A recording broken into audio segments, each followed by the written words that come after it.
Bienvenue dans Si Comprendo Débutant, ton podcast bilingue pour apprendre ou réapprendre les bases de l'espagnol. Je m'appelle Paloma, je suis professeur certifié et j'aide des passionnés comme toi à mieux comprendre l'espagnol pour mieux le parler. Tu veux savoir comment t'y arriver et ce même si tu es débutant? Alors télécharge l'entraînement audio que j'ai créé pour toi sur sicomprendo.net. Et maintenant, profite de ce moment rien que pour toi. Hola Caracola, j'espère que tu vas bien. Je pense que l'épisode d'aujourd'hui va te surprendre. C'est un type d'épisode que je n'ai jamais fait jusque-là. Si tu écoutes les podcasts depuis un moment, tu sais que j'aime bien faire un épisode plus focalisé sur la prononciation de l'espagnol de temps en temps. Et aujourd'hui, on va analyser ensemble l'espagnol d'une personnalité française, Anne Hidalgo. Je l'ai choisie non seulement car nous sommes en période électorale en France et que ça tombe bien, mais surtout car elle présente un profil très intéressant. Anne Hidalgo est d'origine espagnole, mais jusqu'à 1973, elle s'appelait Ana María. Elle a décidé de le franciser après avoir été naturalisée française. Comme elle témoignait dans Paris Match en 2013, je perçois intuitivement que la France vient de m'ouvrir les bras et de me rendre maître de mon destin, laissant derrière moi la petite Anna, originaire d'un village près de Cadiz. Anne Hidalgo embrassait ainsi sa nouvelle identité, sans oublier pourtant la misère que sa famille avait connue dans l'Espagne franquiste et qui les a fait fuir le pays dans les années 60. Aujourd'hui, elle est la première maire de Paris et a même tenté la course de la présidentielle en France. Mais dans cet épisode, nous n'allons pas parler politique, mais prononciation comme je l'ai dit. Tu vas écouter 3 petits extraits dans lesquels on entend Madame Hidalgo parler espagnol. Je ferai des pauses pour donner mes impressions de façon respectueuse, mais en apportant ma perspective de professeur d'espagnol pour attirer ton attention sur certains points intéressants. Nous allons démarrer l'épisode juste après avoir salué l'un de mes auditeurs du podcast qui a eu la gentillesse de laisser un avis positif sur Apple Podcast. Me gusta, 5 étoiles. Je suis vos cours depuis ma voiture systématiquement depuis 2 semaines.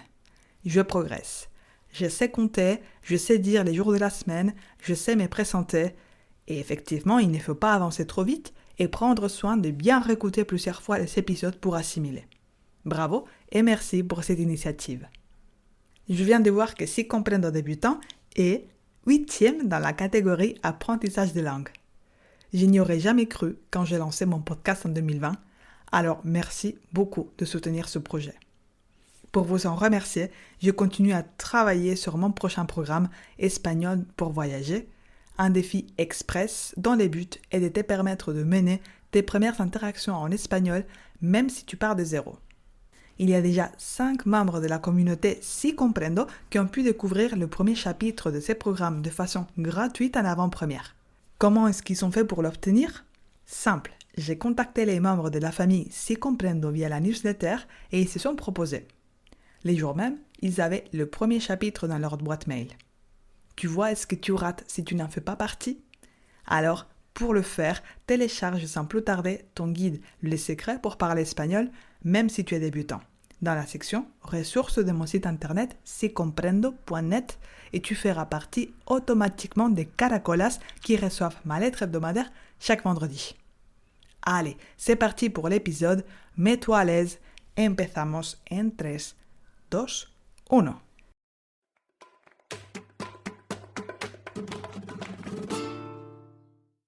Enhorabuena. Mira, muy bien, estoy contentísima de estar aquí, es un honor muy grande para mí y bueno, esto es la tierra donde nací, bueno, un poco más abajo, en Andalucía, pero en Cádiz, en San Fernando.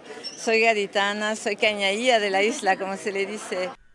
Alors, faisons une première pause pour commenter la performance de Madame Hidalgo. La première chose que je remarque quand je l'entends, c'est que même si elle a un niveau très très bon d'espagnol, presque natif, elle parle du nez. Et ce n'est pas grave. Mais on s'aperçoit quand même que le français reste sa première langue. Au tout début, elle dit « Estoy contentísima de estar aquí ». Je suis ravie d'être là. Observe comment elle utilise le superlatif de contento. Contentísima, puisque c'est une femme. On rajoute isima à l'adjectif pour le rendre encore plus expressif. très contente, muy contenta, contentísima, hyper contente. Mais quand elle parle, on entend quand même contentissima. Tu entends comme je parle du nez. J'avais évoqué ce sujet dans l'épisode 28, réduire son accent en espagnol, les nasales. Comme je l'ai dit, ce n'est pas bien grave, mais si tu veux améliorer ton accent, il faut que tu arrives à parler un peu moins nasal. Surtout quand tu tombes sur des mots comme contento, ambiente, etc. Une autre chose que je remarque, c'est qu'elle dit « Estoy muy contenta de estar aquí ». Elle prolonge le « i ». C'est quelque chose qu'on fait souvent quand on parle français, mais quand tu parles espagnol, il faut que tu t'arrêtes là. Au lieu de dire « aquí », tu dis « aquí ». Beaucoup plus sec. « Aquí ». Ensuite, elle dit « Esto es la tierra donde nací ». Elle fait une toute petite faute au lieu de dire « Esta es la tierra, la terre, donde nací, où je suis né ». Ici, on interprète qu'elle est en Espagne. Mais ensuite, elle rajoute « Bueno, un poco más abajo ». Un peu plus bas, en Cádiz.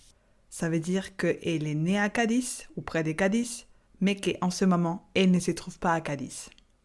Enfin, elle rajoute « Soy gaditana, soy cañailla de la isla, como se dice ».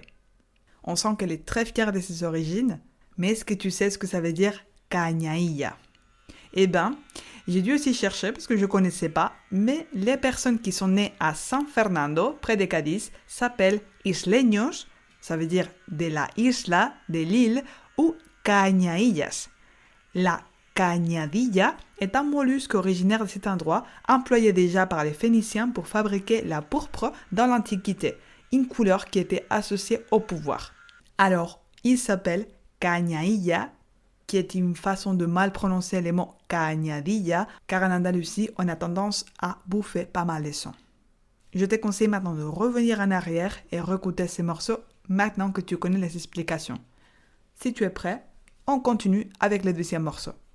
Pero bueno, muy contenta y con muchísima emoción también porque, bueno, estoy aquí porque soy hoy alcaldesa de París, pero nacida en San Fernando, hija de inmigrantes. Y bueno, siento el peso de toda esa historia, pero es un peso que llevo con placer, vamos. Dans ces morceaux, je dirais qu'il y a peut-être moins de choses à commenter, mais nous avons une nouvelle occurrence du superlatif. Elle utilise le mot muchísima. C'est le superlatif de mucho, beaucoup. C'est d'ailleurs une bonne manière de remplacer le très. Souvent, les étudiants qui démarrent l'espagnol ont tendance à dire « es muy interesante ». Pourquoi pas dire « es interesantísimo ».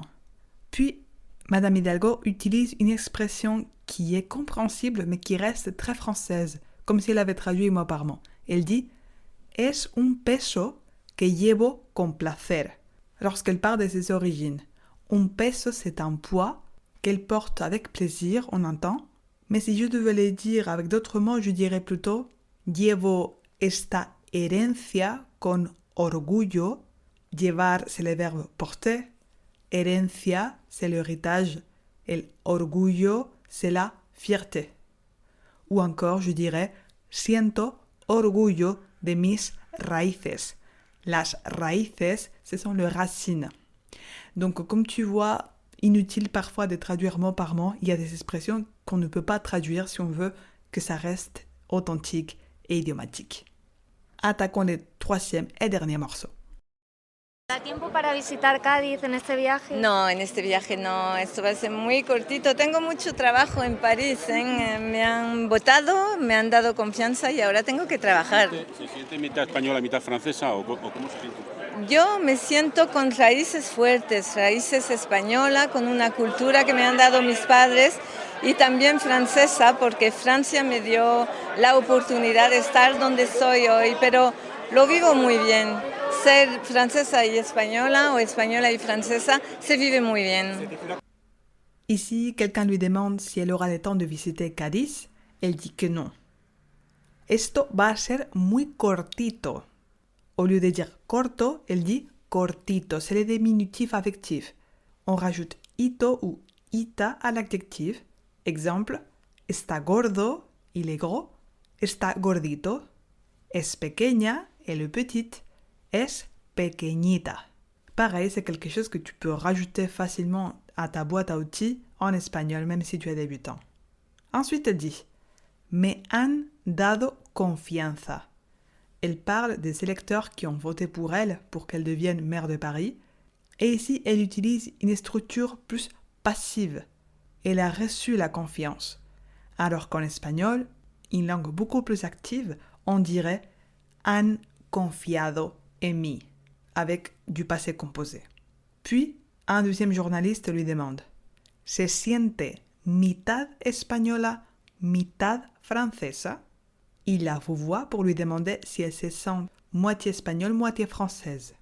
Quand elle prononce les mots « francesa » ou « francia », on entend qu'elle a un peu de mal à prononcer le « c », mais il faut savoir qu'à Cadiz, il y a des gens qui ne prononcent pas le « c » comme on le fait dans d'autres régions d'Espagne, dans certaines régions d'Andalousie et encore dans certains endroits à Cadiz, les gens vont dire « c » au lieu d'un « c ».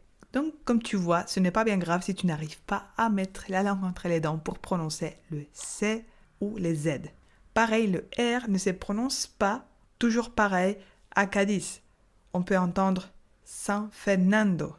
Le R est un tout petit peu plus doux et il y a plein d'autres aspects qui changent quand on entend quelqu'un de Cadiz parler. Par exemple, ils vont dire estamos au lieu de dire estamos. Donc, j'espère que ça va te permettre de lâcher un peu prise par rapport à la prononciation. À un moment donné, Madame Hidalgo confond les verbes estoy et soy, mais encore une fois, ça peut arriver. Et puis, je voulais m'attarder sur une expression qu'elle dit et qui est très très française. Lo vivo muy bien. En espagnol, comprends parfaitement l'idée, mais je te propose une manière un peu plus idiomatique de le dire. Lo llevo muy bien. Encore une fois, c'est le verbe llevar, porter, qu'on a utilisé ici. En conclusion, qu'est-ce que j'aimerais que tu retiennes de cet exercice? J'aimerais que tu réfléchisses au fait que, même si Madame Hidalgo a grandi dans un foyer espagnol et qu'elle a entretenu une forte relation avec l'Espagne, elle a un accent français très évident quand elle parle. Elle ne peut pas éviter parler du nez non plus ou avoir du mal à prononcer certains mots. Deuxièmement, elle parle de façon naturelle et idiomatique, certes, elle introduit beaucoup de « bueno », bon, tu vois, mais elle traduit aussi parfois directement du français, ce qui rend son espagnol un peu plus artificiel parfois. Et troisièmement, elle ne cherche pas ces mots, mais elle se trompe entre ser et estar, par exemple. Donc pour résumer, je valide les niveaux d'espagnol d'Anne Hidalgo, qui correspondent tout à fait aux critères d'un niveau avancé, mais comme tu as pu le constater, un niveau avancé ne veut pas dire parler espagnol parfaitement, sans accent ou sans faire des fautes. J'ai voulu faire cet épisode pour t'aider à dédramatiser.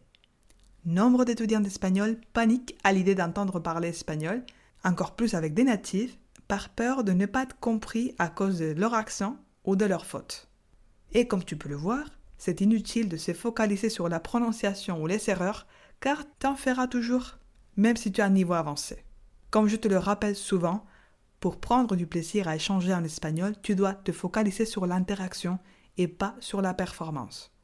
Si tu sens que la conversation avance, même si tu galères à trouver les mots, même si tu as conjugué n'importe comment, même si tu as utilisé un mot français ou anglais pour te faire comprendre. Oh là là, mais qu'est-ce qu'elle vient de dire? Tu es sur le bon chemin. Plus tu te laisseras aller dans l'échange avec un natif, plus tu pourras être exposé à un espagnol authentique qui t'aidera à assimiler des nouvelles structures pour enrichir progressivement ton niveau. Passe à mode éponge et profite de chaque occasion pour absorber tout l'espagnol possible. Voilà, j'espère que cet épisode t'a permis de faire un déclic et aussi d'apprendre un peu plus sur cette femme politique à qui la France a ouvert ses portes comme elle l'a fait avec moi aussi depuis 10 ans. Espérons que la France reste un pays tolérant. Sur ce, je te dis à bientôt pour de nouvelles aventures ensoleillées. Y eso es todo. Si ce podcast est utile pour toi, la meilleure façon de le soutenir, c'est de laisser un avis positif sur Apple Podcast et de le partager avec d'autres passionnés de l'espagnol. Et rappelle-toi, si cette année tu es décidé à parler espagnol, on peut parcourir un bout de chemin ensemble. Pour en savoir plus sur mes programmes, visite sicomprendo.net. Cuídate y hasta pronto.